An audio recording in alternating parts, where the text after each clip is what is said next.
Joy dan Kak Emil nih. Sebelum masuk ke pertanyaan, kita mau nanya dulu, menurut Kak Joy dan Kak Emil tuh HAM itu seperti apa sih?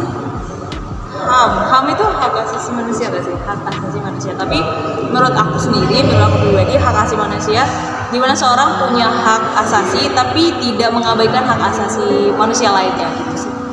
Menurut aku ya, setiap pribadi, setiap orang yang ada manapun beradanya, dia berada dalam status dia tinggi kah, rendah, setiap orang itu mempunyai hak baik dalam kehidupannya ataupun kehidupan pribadi yang lain. Yang pastinya HAM itu ada pas dia ada hidup. Benar. Kita akan masuk ke pertanyaan pertama. Nah Kak, pertanyaan itu seperti ini. Apakah Kakak pernah melihat atau mengalami penindasan atau diskriminasi?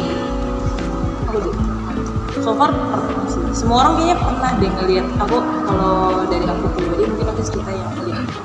Kalau buat ngelihat banyak sih, kayak kita di sekolah ada bullying, itu hal simpel. Jadi waktu aku SMP dulu itu cukup parah sih, tapi aku lihat ada satu anak lah di teman sekelas, beneran sekelas, menurut aku anak dia ya biasa aja ya. Dan tapi di mata orang lain kan kita nggak tahu penilaian orang lain. Nah teman-teman yang lain tuh malah menyudutin dia kayak apa sih, kok ngapain ada di bumi ini gitu. Kayak Kalau menurut Kak Emil? Kalau dari aku pribadi mungkin pernah mengalami penindasan itu ya udah lama lah, pas masih umur sekitar 45-an TK ke kelas 12. Ya namanya juga anak-anak ya, waktu kita kecil pasti adalah yang pasti adalah anak-anak yang nggak mau temenan sama ini nih, nggak mau temenan sama ini. Nah di aku dulu itu aku mengalaminya pas aku di basket.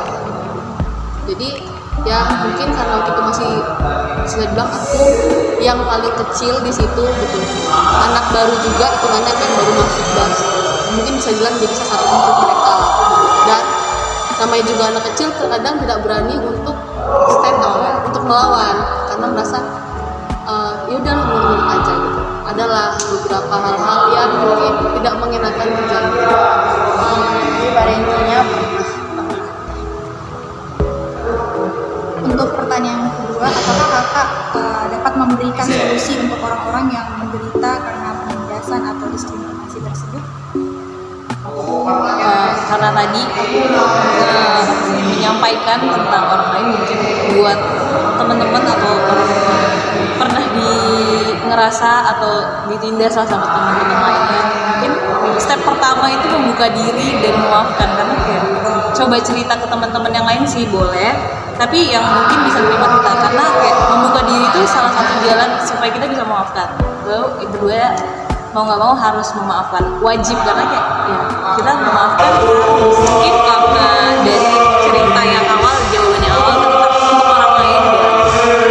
Kalau buat temen-temen yang pernah ditindas atau didiskriminasi sama teman lain, step langkah pertamanya itu ya memaafkan orang lain itu kan kewajiban. Apapun yang dilakukan orang lain kita harus memaafkan bagaimanapun caranya.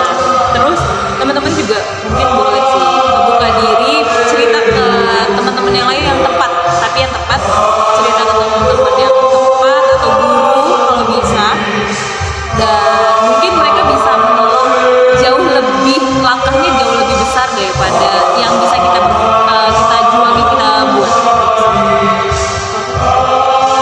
Kalau dari pandangannya aku yang pernah mengalami adalah hal pertama yang harus kita lakukan adalah memaafkan, baik memaafkan diri sendiri dan juga memaafkan teman yang melakukan diskriminasi tadi ataupun melakukan penindasan.